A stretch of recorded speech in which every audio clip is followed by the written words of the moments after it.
కొన్ని రోజులు నెల రోజుల పరిణామాలు నిశ్చితంగా పరిశీలిస్తున్నారు కదా మీరు. ఒక మాటలో చెప్పాలంటే ఇది ఎవరి విజయం? దీంట్లో విజయం ఎవరిది నన్ను అడిగితే ఎవరిది కాదు, ప్రజాస్వామ్యంది విజయం. అక్కడ ఆందోళన జరిగింది. ఎంతమంది? 1000 మంది ఉన్నారు కదా. ఆ 1000 మందిలో మహా అయితే 200-300 మంది స్టూడెంట్స్, 200-300 మంది ఒరిజినల్ స్టూడెంట్స్.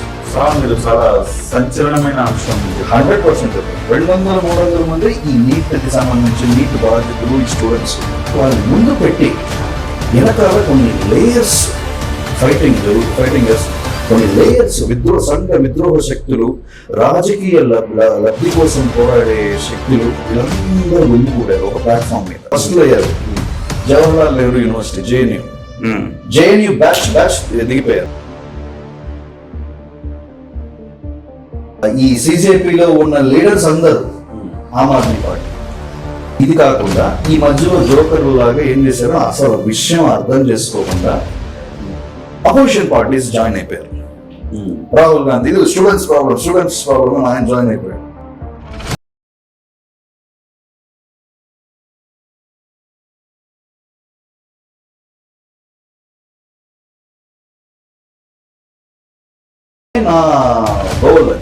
చాలా మంది మనం చూస్తున్నాం, చాలా మంది అసలు దేనికి ధర్నా చేస్తున్నారు కూడా తెలియదు, అసలు విద్యాశాఖ మంత్రి కూడా తెలియదు, నీట్ అంటే అర్థం తెలియదు, దేనికి చేస్తున్నారో తెలియదు. వాళ్ళు ఢిల్లీకి వచ్చేసారు అందరూ.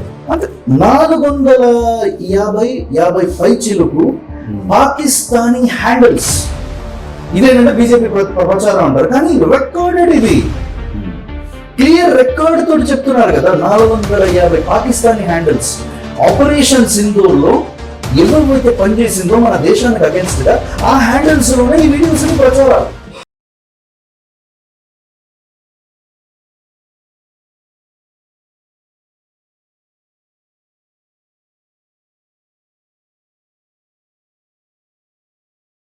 ఒకవేళ కనుక ఆపలేకపోయి ఉంటే పార్లమెంట్ ముట్టడించి ఆ రోజు నేపాల్ ఏం జరిగిందో అలాగా గందరగోళం సృష్టించే ప్రయత్నం కూడా జరిగేది. అంతేం లేదు.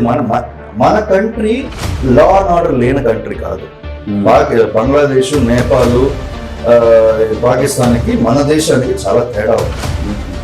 ఇక్కడ మనమేమి ఆర్మీ రూల్ లేము, జనతా గవర్నమెంట్స్ లేదు, లేకపోతే టెంపరీ గవర్నమెంట్స్ లేదు. ఒక చట్టం ఉంది. 50,000 మంది వచ్చి పార్లమెంట్ వచ్చారు. అవసరం అంటే పక్కనే ఆర్మీ ఉంది, తీసుకొని ఎత్తుకెళ్ళి పక్కన పెట్టేస్తారు. ధర్మేంద్ర ప్రధాన్ ఎటువంటి వ్యక్తి చెప్పినా మీకు చాలా మంది తెలియని విషయం ఇది.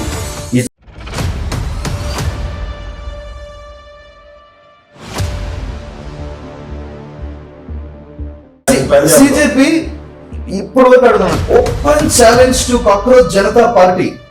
Open challenge. Can you do the same protest in Punjab? ఇప్పుడు బీజేపీ టార్గెట్ అంటే నో ప్రాబ్లం, మీరు రాజకీయంగా టార్గెట్ చేయండి.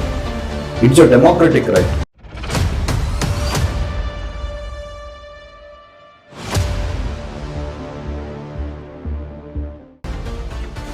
ఇది వెన్ యూ నో దేశ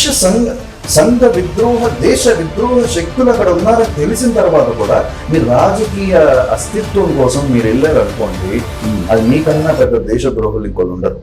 ఓకే. హాయ్, అందరికీ నమస్కారం. సిజేపీ, కాక్రోచ్ జనతా పార్టీ యాదృచ్ఛికంగా ఏర్పడ్డా కానీ భారతదేశంలో ఒక సంచలనం అయితే సృష్టించిందని చెప్పాలి. చివరికి దేశంలో యువత మొత్తాన్ని ఒక దాటన తీసుకొచ్చి ప్రభుత్వం మీద ఒత్తిడి పెంచి చివరికి విద్యాశాఖ మంత్రి రాజీనామా చేసేంత వరకు పరిస్థితి వచ్చింది. అయితే అక్కడ ఆగుతుందా, లేకపోతే మరింత ముందుకెళ్తుందా? ఇప్పుడు ఎవరు గెలిచారు ఈ అంశంలో? సిజేపీ గెలిచిందా, లేకపోతే సిజేపీకి సపోర్ట్ ఇచ్చిన విపక్షాలు గెలిచాయా, లేకపోతే ప్రభుత్వం రాజీనామా చేయడం ద్వారా సమస్యను జటిలం కాకుండా కాపాడడంలో ప్రభుత్వం విజయం సాధించిందా? మాట్లాడదాం. మనతో పాటుగా ప్రముఖ సినీ, సోషల్, పొలిటికల్ క్రిటిక్ నరోత్తం తిరుపతినేని గారు ఉన్నారు. నరోత్తం గారు నమస్తే అండి. నమస్తే. నరోత్తం గారు, గత కొన్ని రోజులు నెల రోజుల పరిణామాలు నిశ్చితంగా పరిశీలిస్తున్నారు కదా మీరు. ఒక మాటలో చెప్పాలంటే ఇది ఎవరి విజయం? అది విజయం అనాలా, లేకపోతే పరిస్థితిని ఎక్కడ తగ్గాలో ఎక్కడ నెగ్గాలో తెలిసిన పార్టీగా ఇప్పుడు ఎన్డీఏ ప్రభుత్వం వ్యవహరించింది అనాలా? దీంట్లో విజయం ఎవరిది నన్ను అడిగితే ఎవరిది కాదు, ప్రజాస్వామ్యాన్ని విజయం. ప్రజాస్వామ్యం గెలిచింది. అంటే ఒక ప్రొటెస్ట్కి స్పేస్ ఉంది దేశంలో. ఎప్పుడు ప్రజలు ఆందోళన చేయొచ్చు, స్పేస్ ఉన్నది అని ప్రూవ్ అయింది. అంతవరకు ప్రజాస్వామ్య విజయం. సిజేపీది కాదా? సిజేపీది కాదు. దాంట్లో అసలు విషయాలు తెలియకుండా చాలా యాక్చువల్ జరిగేది చెప్తాను చూడండి. అక్కడ ఆందోళన జరిగింది. ఎంతమంది? కొన్ని వేల మంది ఉన్నారు కదా. ఆ వేల మందిలో మహా అయితే 200-300 మంది స్టూడెంట్స్. 200-300 మంది ఒరిజినల్ స్టూడెంట్స్. మీరు చాలా సంచలనమైన అంశం 100% చెప్తాను. 200-300 మంది ఈ నీట్కి సంబంధించి నీట్ బాధ్యతలు, ఈ స్టూడెంట్స్ వీళ్ళందరూ కన్నీళ్ళు నిజం. ఈ నీట్ అన్నది చాలా ఇష్యూస్ జరుగుతున్నాయి, ఎస్పెషల్లీ లోకల్ కాలేజెస్, దందా, దే ఆర్ సఫరింగ్. దాని నుంచి ఖచ్చితంగా దానికోసం ఆందోళన వాళ్ళు పోరాడింది అనేది. కానీ వాళ్ళని ముందు పెట్టి వెనకాల కొన్ని లేయర్స్ ఫైటింగ్ చేస్తున్నారు. కొన్ని లేయర్స్ విద్రోహ శక్తులు, రాజకీయ లబ్ధి కోసం పోరాడే శక్తులు, వీళ్ళందరూ గుమ్ముకూడారు ఒక ప్లాట్ఫామ్ మీద. వీళ్ళని క్యానన్ ఫోడర్ కింద పడారు. ఒక మాట చెప్పగలుగుతా, 200-300 మంది ఉన్నారు ఈ నీటికి సంబంధించిన బాధితులు లేకపోతే విద్యార్థులు అంటున్నారు. కానీ ఏదైనా ఒక సమస్య వచ్చినప్పుడు ఆ నీటి వాళ్ళే పోరాడాలా, లేకపోతే పక్కన ఉన్న విద్యార్థులు మద్దతు ఇవ్వకూడదు? తప్పేముంది అందులో? ఒకళ్ళు నీటి గురించి ఇష్యూ వచ్చినప్పుడు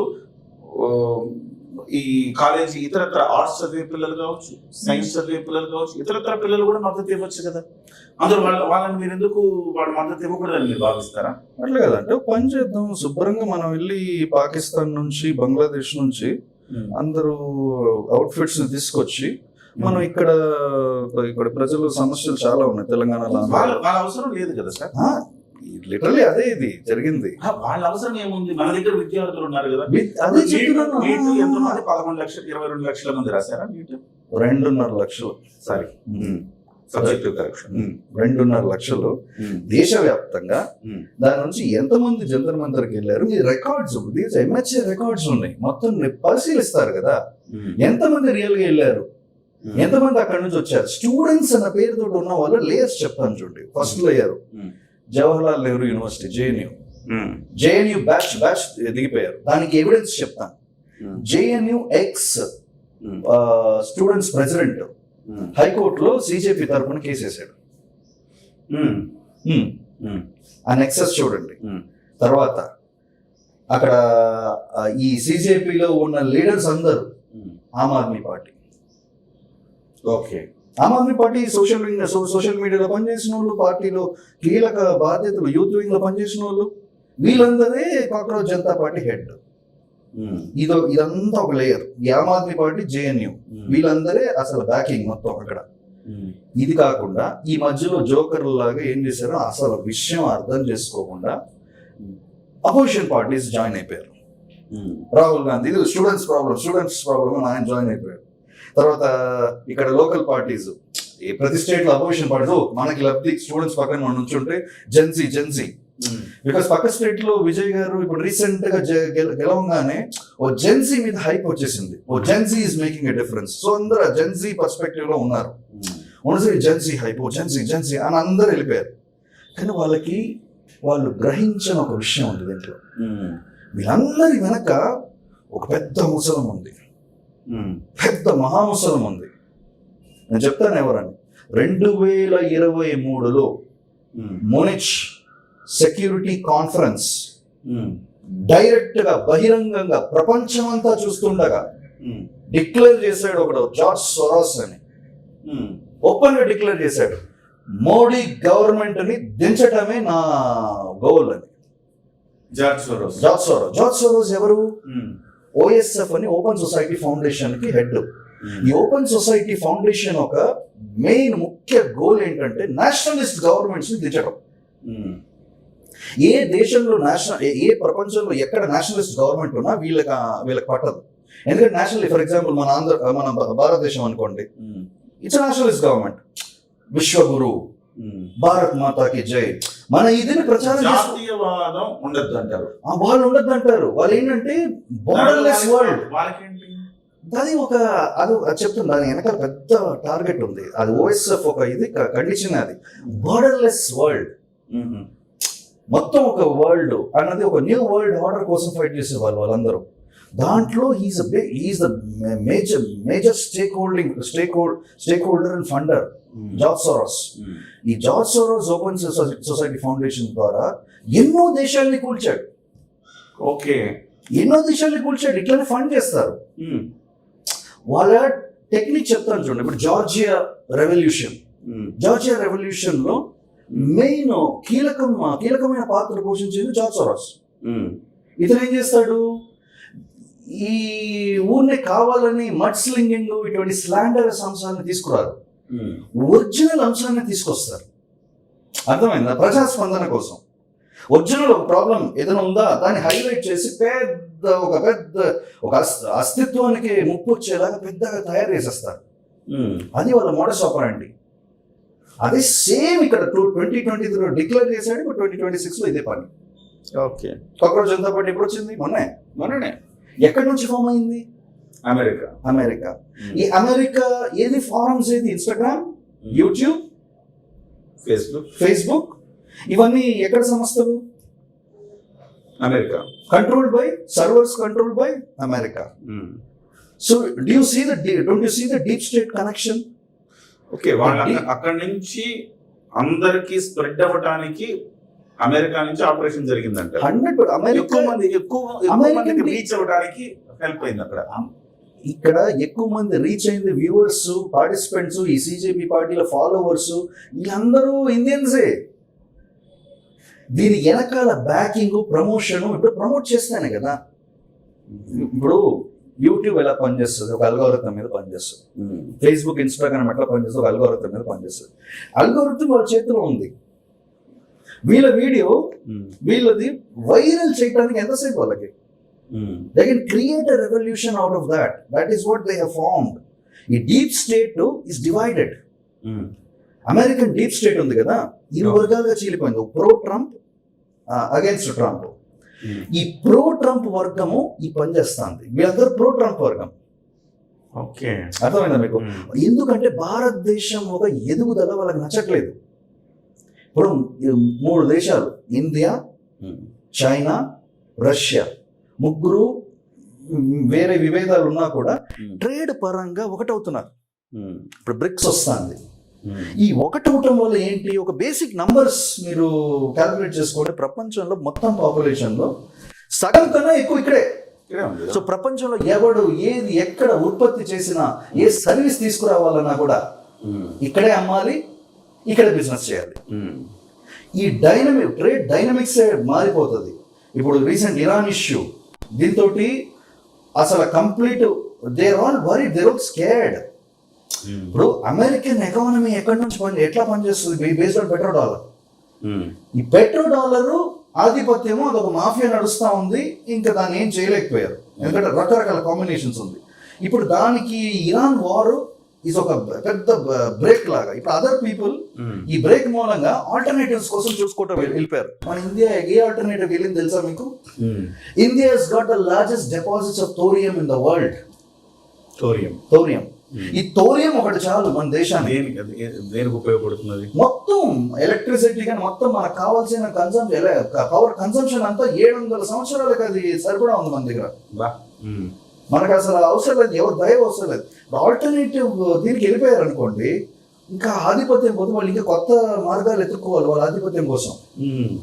అందుకని ఇప్పుడే డిస్టర్బ్ చేయాలి. అందుకని ఇరాన్ వార్ తర్వాత మన ఈ ముగ్గురు కలయికని డిస్టర్బ్ చేయాలి, ఆ గవర్నమెంట్స్ని మార్చాలి, అస్తిత్వాన్ని తీసేయాలి అన్నది వాళ్ళ ఎయిమ్. అట్లా వీళ్ళ ఫండింగ్ వస్తుంది.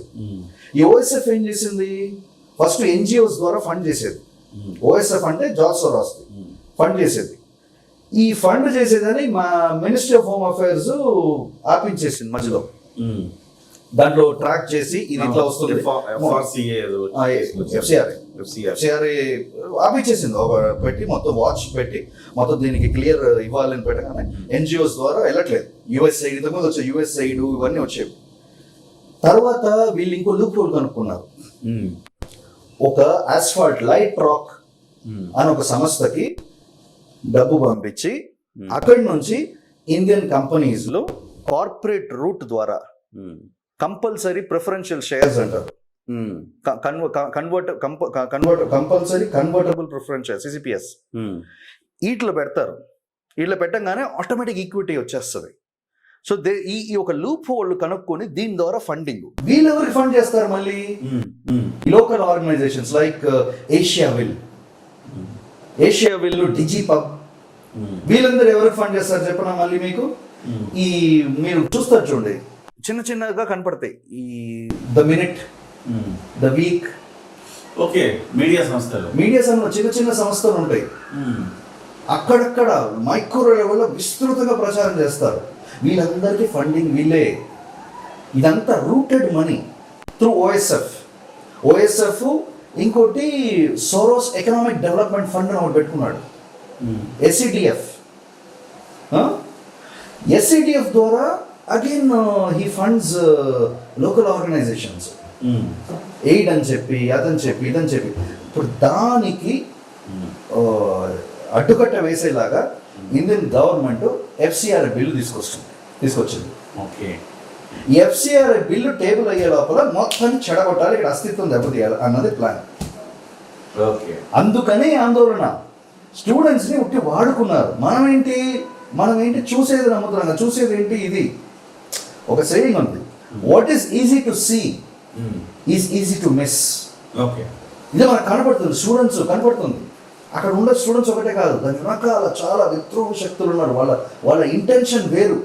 చాలా మంది మనం చూస్తున్నాం, చాలా మంది అసలు దేనికి ఇష్యూకి దేనికి ధర్నా చేస్తున్నారు కూడా తెలియదు, అసలు విద్యాశాఖ మంత్రి ఎవరో తెలియదు, నీట్ అంటే అర్థం తెలియదు, దేనికి చేస్తున్నారో తెలియదు. వాళ్ళు ఢిల్లీకి వచ్చేసారు అందరూ. అంటే 450 పైచిలకు పాకిస్తానీ హ్యాండిల్స్.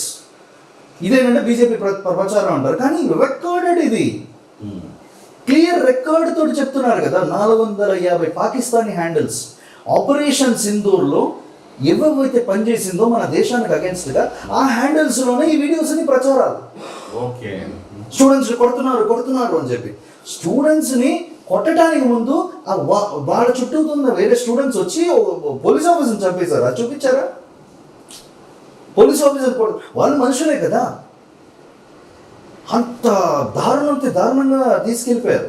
స్టూడెంట్స్ని వాడుకొని వీళ్ళ ఒక ఏంటది రాక్షసత్వాన్ని చూపించుకుంటున్నారు. ఒకవేళ కనుక ఆపలేకపోయి ఉంటే పార్లమెంట్ ముట్టడించి ఆ రోజు నేపాల్ ఏం జరిగిందో అలాగా గందరగోళం సృష్టించే ప్రయత్నం కూడా జరిగేది. అంతేం లేదు. మన కంట్రీ లా అండ్ ఆర్డర్ లేని కంట్రీ కాదు. బంగ్లాదేశ్, నేపాల్, పాకిస్తాన్కి మన దేశానికి చాలా తేడా ఉంది. ఇక్కడ మనమేమి ఆర్మీ రూల్ లేము, జంటా గవర్నమెంట్స్ లేదు, లేకపోతే టెంపరీ గవర్నమెంట్స్ లేదు. ఇది ఒక చట్టం ఉంది. 50,000 మంది వచ్చి పార్లమెంట్ వచ్చారు. అవసరం అయితే పక్కనే ఆర్మీ ఉంది, తీసుకొని ఎత్తుకెళ్ళి పక్కన పెట్టేస్తారు. నిజంగా జరుగుతుంది. స్టూడెంట్స్ ఆందోళన కాబట్టి కొంతమంది నిజంగా స్టూడెంట్స్ ఉన్నారు అక్కడ. అందుకని ప్లస్ జేఎన్యూ నుంచి ఎక్కువ మంది ఉన్నారు. జేఎన్యూ నుంచి కొన్ని వేల మంది వచ్చారు. జేఎన్యూ అంటే ఇక వేరే కథ. అది తుకడే గ్యాంగ్ కదా, అందరికి తెలుసు. తుకడే గ్యాంగ్ అంతే 80%. అది అందరూ వచ్చారు. వచ్చాక ఎంతైనా స్టూడెంట్స్ కదా, స్టూడెంట్స్ మీద ఏ గవర్నమెంట్ అయినా సాఫ్ట్గా ఉంటుంది. అందుకని they were acting soft. So ఇప్పుడు ఏదైతే అనుకున్నారో ప్రభుత్వం ఇవాళ ఓకే చెప్పేసింది, ధర్మేంద్ర ప్రధాన్ రాజీనామా చేశారు. అవును, చేసిన తర్వాత ఇక సమస్య పోతుంది అనుకోవచ్చా, లేకపోతే మళ్ళీ రకరకాల ఇష్యూస్ మళ్ళీ తెర మీద తెస్తారు? చూడండి, స్టూడెంట్స్ ది సమస్య తీరిపోయింది. స్టూడెంట్స్ ది సమస్య ధర్మేంద్ర ప్రధాన్ కాదు. ధర్మేంద్ర ప్రధాన్ ఎటువంటి వ్యక్తి చెప్పనా మీకు? చాలా మంది తెలియని విషయం ఇది. Is highly respected. ఒరిస్సా నుంచి వచ్చిన మినిస్టర్, హైలీ రెస్పెక్టెడ్ పర్సన్. అయినా కేంద్రీయ విద్యాలయ సీట్స్ ఉన్నాయి కదా, ఇంతకుముందు ప్రతి ఎంపీకి 5 సీట్ల కోట, అవును, ప్రతి మినిస్టర్కి 1000 సీట్ల కోట, క్యాబినెట్ మినిస్టర్కి. ఈ కోటాలను రద్దు చేశాడు. రద్దు చేయడానికి ఫస్ట్ తన కోట వదులుకున్నాడు. రద్దు చేసి ఈ కోటా సిస్టమ్ ద్వారా కాదు, ఇప్పుడు కోటా లేదు, మెరిట్ రికమెండేషన్ కావాలంటే చేయండి, but will see only the merit బేస్డ్గా కేంద్రీయ విద్యాలయాలు తీసుకున్నారు. That is under Dharmendra Pradhan. Great, is a great person. ఇంకా ఎన్టీఏ అసలు problem is not with the ministry of HRD problem కాదు, ధర్మేంద్ర ప్రధాన్ ప్రాబ్లం కాదు. Problem is with the NTA structure. National testing agency ఏంటంటే మొత్తం గవర్నమెంట్ రిక్రూటెడ్ కాదు, 90% is temporary recruitments. Third party companies ఉంటాయి, ఈ companies ద్వారా రిక్రూట్ చేసుకుంటారు టెంపరీ వర్కర్స్. వీళ్ళందరి మీద డైరెక్ట్ నిఘా ఉండదు గవర్నమెంట్ది.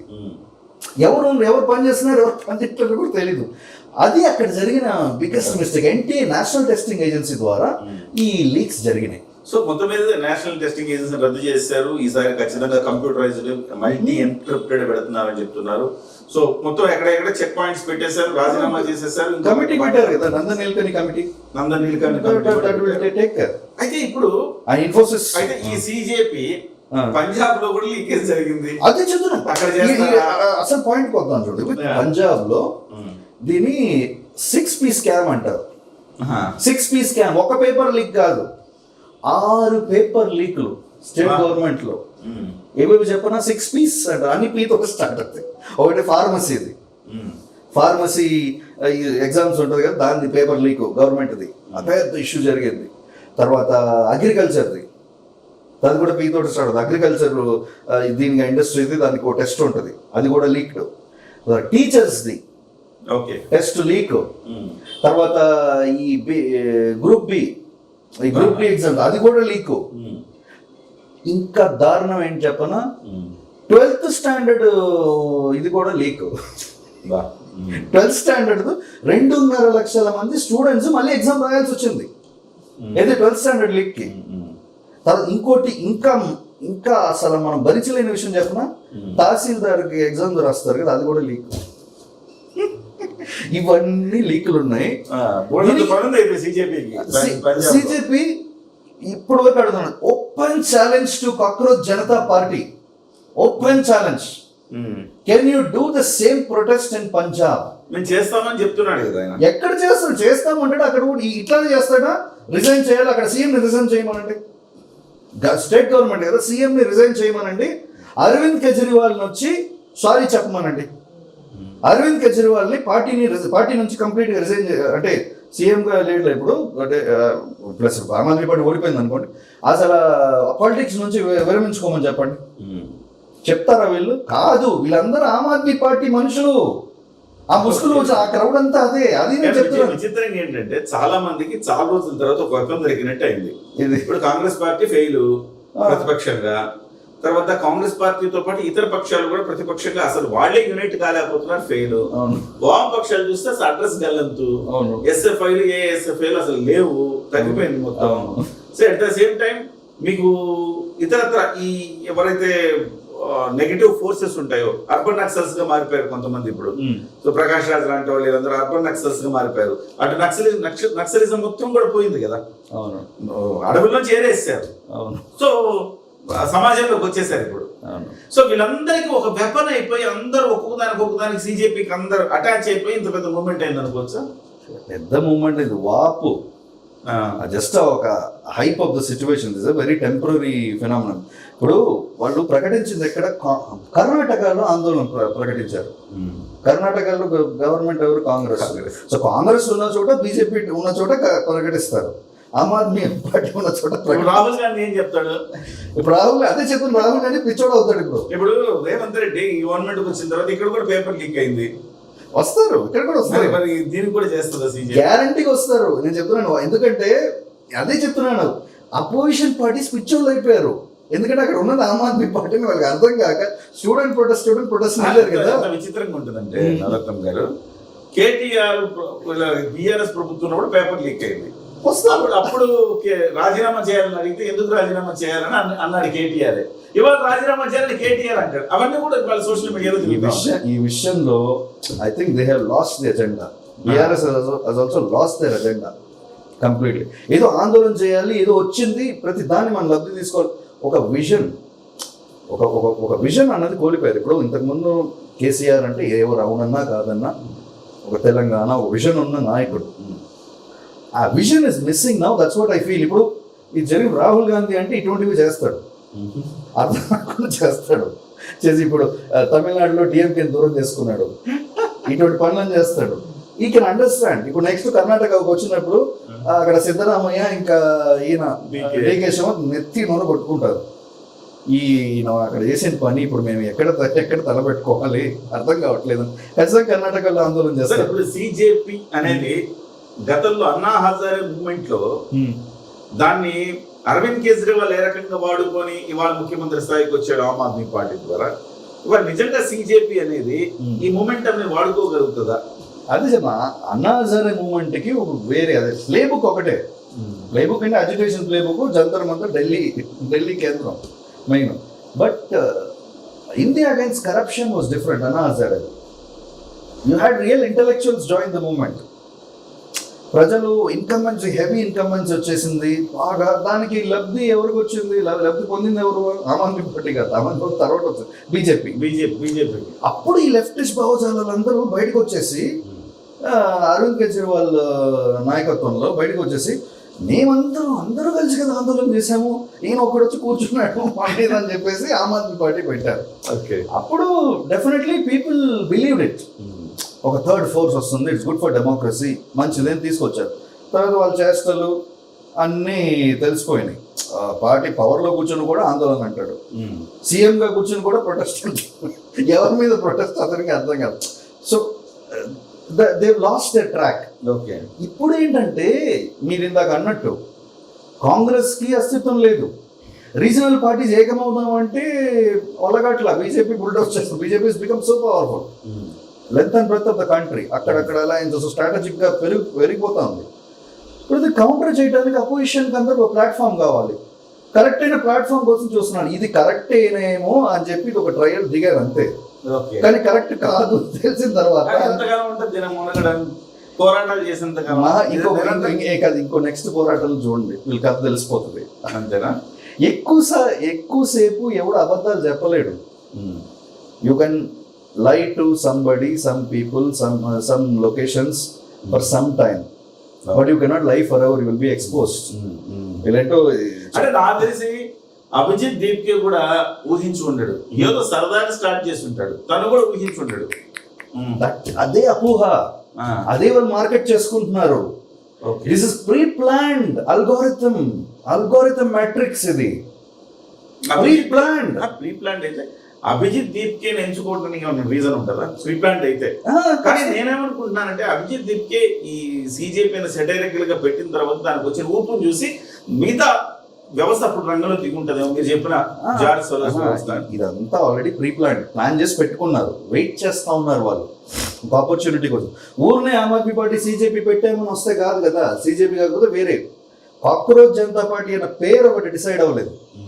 మిగతా అన్ని ప్రీ ప్లాన్డ్. ఈ ఆందోళన చేయాలి, ఏదో చేస్తున్నారు అని ఆల్రెడీ అందరూ everybody suspicious because of their activities. Already plan అన్నప్పుడు అందులో అభిజిత్ దీప్కే లేడు కదా. ఉన్నాడు, ఎందుకు జనరలైజ్డ్ ప్లాన్ అది.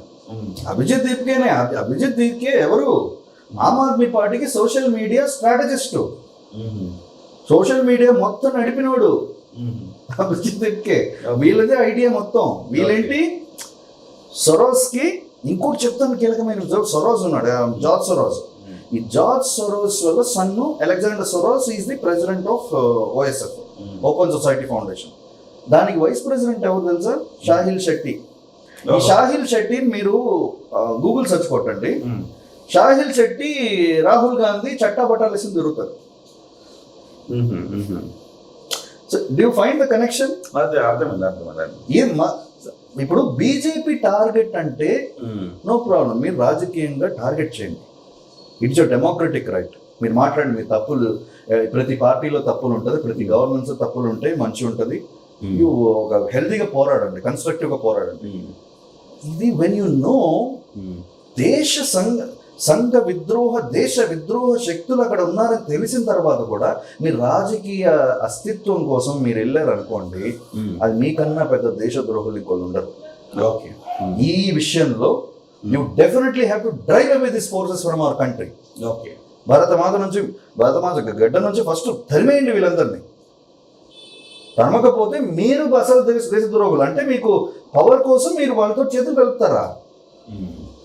ఇప్పుడు ఓవరాల్గా ఎన్డీఏ ప్రభుత్వం రాజీనామా చేసిన తర్వాత ఎన్డీఏ ప్రభుత్వం ప్రభ తగ్గిందా పెరిగిందా? గ్రాఫ్ పెరిగింది.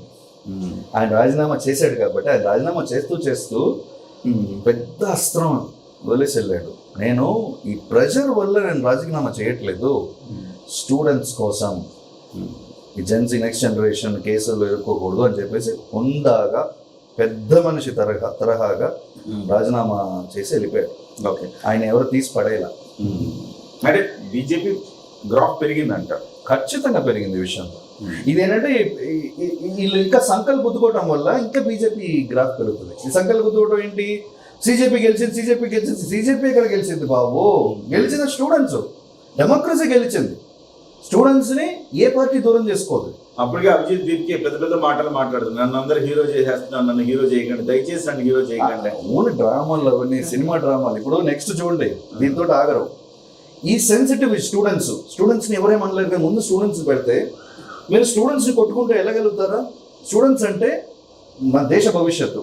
మన భవిష్యత్తుని మనమే కొట్టుకుంటామా? కొట్టుకోలేము. అందుకు స్టూడెంట్స్ని పెడతారు. నెక్స్ట్ ఎవరిని పెడతారని చెప్తాను చూడండి. ఫార్మర్స్ని పెడతారు.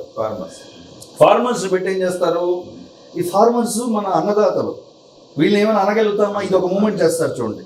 మెల్లగా ఒకటొకటి వాళ్ళు ఊరికనే ఉండటానికి రాలేదు, దేశ అస్తిత్వాన్ని దెబ్బతీయడానికి వచ్చారు. అసలు రహస్యం కూడా చెప్పనా? Eagle and dragon have joined hands in one aspect. Dragon is China. Eagle is America. America is compromised in the issue of Taiwan. Taiwan విషయంలో అమెరికా కాంప్రమైజ్ విత్ చైనా, తెలుసా?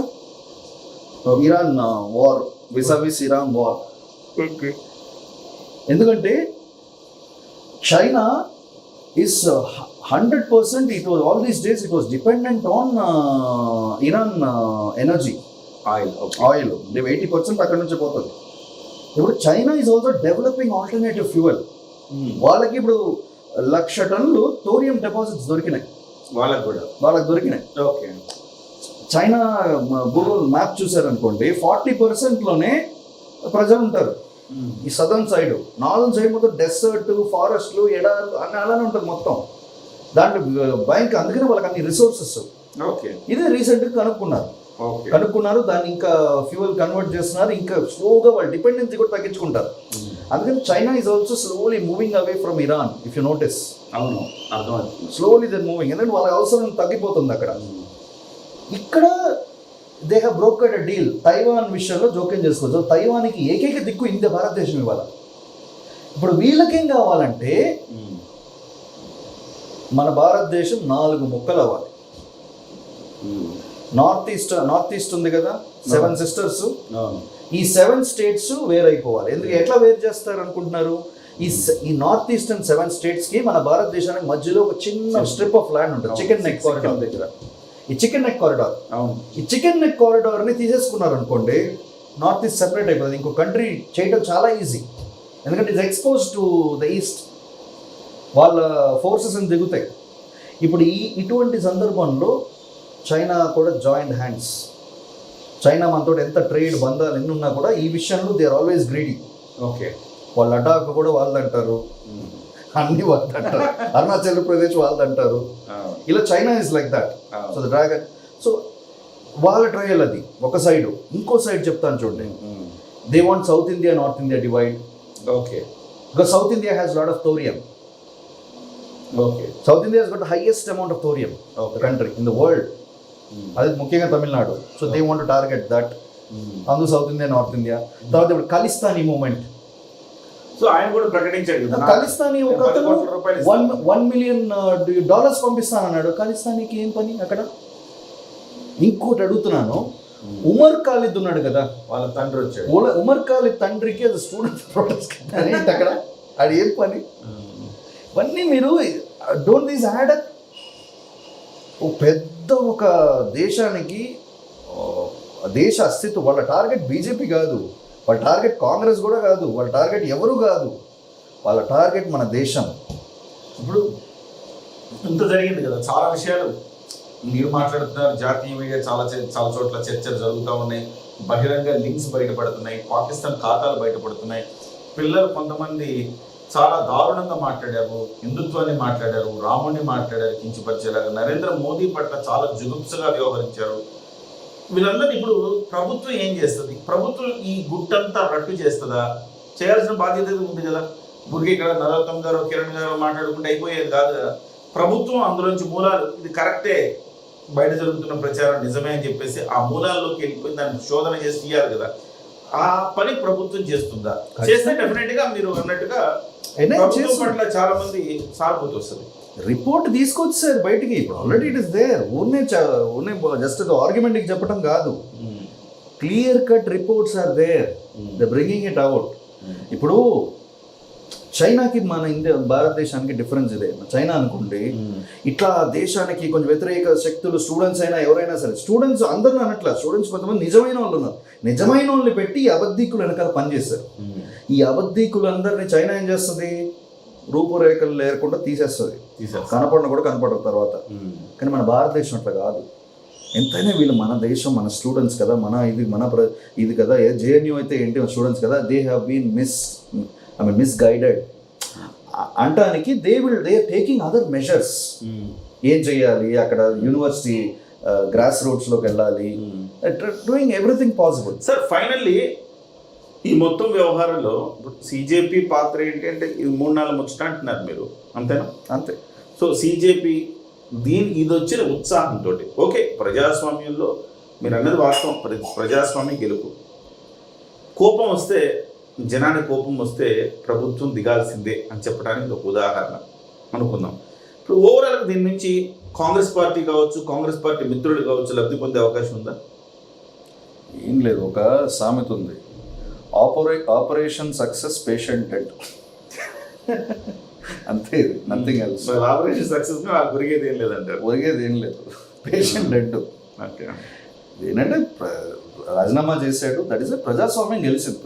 మన ప్రజాస్వామ్యంలో ఇంకా ఆందోళనకి, ఇంకా ఫైట్కి దెర్ ఇస్ స్పేస్. ఆ democracy still అ democracy. Okay, దానికే నిదర్శనం. Okay, ఇది it's not become an autocracy. మీతో అంటున్న నియంత్రిత పాలన ఏదో మాట్లాడతారు కదా, ఇప్పుడు మాట్లాడమనండి, ఇప్పుడు వాళ్ళకే ఆన్సర్. ఇప్పుడు నియంత్రిత పాలన అంటే ఇప్పుడు దిగి రిజైన్ చేస్తారు. మీరు ఎన్ని రిజిగ్నేషన్స్ మీరు చేశారు, ఎన్నిసార్లు రిజైన్ చేశారు చెప్పండి? రిజైన్ చేశారా? చేశారు కదా. ప్లస్ ఎటువంటి మినిస్టర్, చాలా క్యాలిబర్ మినిస్టర్. ఇదో ఇప్పుడు హెచ్ఆర్డి, చాలా సంస్కృతి, గతంలో పెట్రోలియం శాఖ మినిస్టర్ సంస్కరణలు చేశాడు, ఎంఓఎస్ ఇండిపెండెంట్ చార్జ్. తర్వాత ఒరిస్సాలో ఇవాళ అక్కడ గవర్నమెంట్ రావడానికి కారణం కూడా ఆయనే, ధర్మేంద్ర ప్రధాన్. ఎవరు అవునన్నా కాదన్నా, అంత పవర్ఫుల్ మనిషిని బీజేపీ స్వీకరించి పక్కన పెట్టింది కదా. దేన్ని గౌరవించి? ప్రజాస్వామ్యాన్ని గౌరవించి. అంటే నియంత్రిత పాలన లేదు, మీరే ఒప్పుకున్నట్టే కదా. సో ఎవరు గెలిచినట్టు? అంతేలేండి. అదే మీరు అన్నాడు, అల్టిమేట్లీ ప్రజాస్వామ్యం గెలిచింది. ప్రభుత్వం కూడా ఎక్కడ తగ్గాలో ఎక్కడ నెగ్గాలో తెలిసి చాలా జాగ్రత్తగా వ్యవహరించింది. ఇందులో నాకు ఇంకొక కొంతమంది మిత్రులు అంటున్నారు, కొంతమంది కొన్ని దగ్గర చూశారు, ఒకవేళ ప్రభుత్వం నిర్ణయం తీసుకోకపోయి ఉంటే 2-3 ప్రాణాలు పోయేవి. స్టూడెంట్స్ ఎవరైనా ఏదైనా చేసుకుంటే బలవంతంగా చేసి దాన్ని కూడా కారణాలు సృష్టించి మరింత పరిస్థితిని వరస్ట్లోకి నెట్టేసే ఒక ప్రయత్నం, ఒక కుట్ర కూడా దీని వెనక ఉన్నది. అందుకే ప్రభుత్వం తగ్గిందని చెప్పేసి చాలా పెద్ద కుట్ర ప్లాన్ చేశారు. చెప్తున్నాను, మీరు అన్నది అక్షరాల నిజం బయటపడుతుంది. ఎందుకంటే ఈ కరెక్ట్గా వీళ్ళు ప్లాన్ చేసి టార్గెట్ చేయలేదు అనుకోండి, ఇట్లా స్విచ్ ఆఫ్ చేయలేదు అనుకోండి, ఏమైపోయేదంటే ఇది ఒక పెద్ద 2-3 స్టూడెంట్స్ అంతా డాక్టర్డ్, ఒకటి అంటిస్తారు లేదా వాళ్ళు అంటించుకుంటారు, ఏదో చేస్తారు, ఏదో ఒకటి ఇటువంటి జరుగుతుంది. పెద్ద అల్లకల్లోలం, దేశవ్యాప్తంగా అది పెద్ద అల్లకల్లోలం అయిపోతుంది. ఇప్పుడు మనలాంటి న్యూట్రల్ వాళ్ళు కూడా ఏమంటారు, అటు సందర్భం కాలేజ్ స్టూడెంట్ కదా అని చెప్పేసి కోపం వస్తుంది. సో ఆ నారేటివ్ మారిపోతుంది. దాన్ని ఇప్పుడు ఎట్లా బ్రేక్ చేశారని కూడా చెప్తాను చూడండి. చాలా చక్కచక్యంగా బ్రేక్ చేశారు. అక్కడ సోనం వాంగ్చుక్ కూర్చున్నాడు. వీళ్ళు మొత్తానికి ఎపిసెంటర్ ఎవరిని పెట్టుకున్నారు? సోనం వాంగ్చుక్ కదా. Who is this Sonam Wangchuk? Basically లడాఖ్లో ఒక సామాజిక కార్యకర్త. లడాఖ్లో సెక్మాల్ అని ఒక సంస్థ పెట్టి ఎడ్యుకేషనల్ రిఫార్మ్స్ తీసుకొచ్చిన వ్యక్తి. రీసెంట్గా ఎన్ఐఏ అరెస్ట్ చేసి జైలుకి వెళ్ళిన వ్యక్తి కూడా. ఓకే, అతని సంస్థకి చైనీస్ సంస్థలు ఫండ్ చేసిన దాఖలాలు కూడా ఎన్ఐఏ రికార్డ్స్ లో ఉన్నాయి. ఒక ఎన్జిఓ ఉంది, ఎన్జిఓ దానికి చైనీస్ ఫండింగ్ ఉంది. అరుంధతి రాయ్కి, ఇలాంటి వాళ్ళందరికీ ఉంది. షబానా ఆజ్మీ కూడా చివరికి ఉంది. వీళ్ళందరూ ఒక గ్రూప్. ఇదొకటే కాకుండా ఓఎస్ఎఫ్ అని నాకు చెప్పాను చూడండి, ఎవరిది? జార్జ్ సొరోజ్ ఒక ఆర్గనైజేషన్కి ఫండ్ చేశాడు. దీన్ని డానిష్ చర్చ్ ఎయిడ్ అని చెప్పి డెన్మార్క్ లో. ఆ డానిష్ చర్చ్ ఎయిడ్ నుంచి ఈ సోనం వాంగ్చుక్ కూడా ఫండింగ్ వచ్చింది. ఓ Soros funding, Soros and Rockefeller అవును. Both are banned by India. అక్కడ నుంచి ఫండింగ్ వచ్చింది. అందుకు ఎన్ఐఏ పట్టుకొని 2025 అరెస్ట్ చేసి 2026లో రిలీజ్ చేసింది. రిలీజ్ చేసిన తర్వాత ఇతను వచ్చాడు. ఈజ్ ఆల్సో పెయిడ్ ఆర్టిస్ట్ అక్కడ. నిజం చెప్పాలంటే అతన్ని వాడుకున్నారు. అతను ఏంటి, హీ డెంట్ కమ్ ఫర్ ఈ ప్రొటెస్ట్లో అసలు ఫుల్ పిక్చర్ తెలీదు సోనం వాంగ్చుక్కి. అతను వచ్చి ఎందుకంటే ఆయన వైఫ్ కూడా చెప్పింది, మమ్మల్ని వాడుకుంటున్నారు మీరు ఫీల్ అయ్యారు. సరైన సమయంలో ఆమె లేపేసింది. ఆమె జోక్యం చేసుకోవడం వల్ల ఆయన అసలు విషయం సరే, లేకపోతే సోనం వాంగ్చుక్ అక్కడ ఉంచేసి చంపేసేవారు, పొట్టిశ్రీరాములు చేసేవాళ్ళు. ఇంకో సబ్జెక్ట్లే కానీ చచ్చిపోయేవాడు, చంపేసి ఆయనకే తెలియదు అసలు cinema. He was thinking Sonam Wangchuk inspiration 3 Idiots cinema. అది 3 Idiots సినిమా ఆయన ఇన్స్పిరేషన్. అట్లా ఒక సంక్షేమ కార్యక్రమం ఇది ప్రచారం తీసుకురావాలి ఎడ్యుకేషన్ సిస్టంలో అన్నది ఈయనకు ఒక పిక్చర్ ఇచ్చి కూర్చోబెట్టారు. ఈయన కూడా అందుకనే చేస్తున్నాడు. ఇంకా నీట్ అన్నది చేస్తాడు. రియల్గా ఈ was feeling that. Later when came to know he is out of it. అందుకని ఫస్ట్ ఏం చేశారు, తీసుకెళ్ళిపోయి హాస్పిటల్లో పెట్టారు. హాస్పిటల్లో పెట్టేసి అక్కడ సెక్యూర్ చేసి later they explain to him with evidence and everything.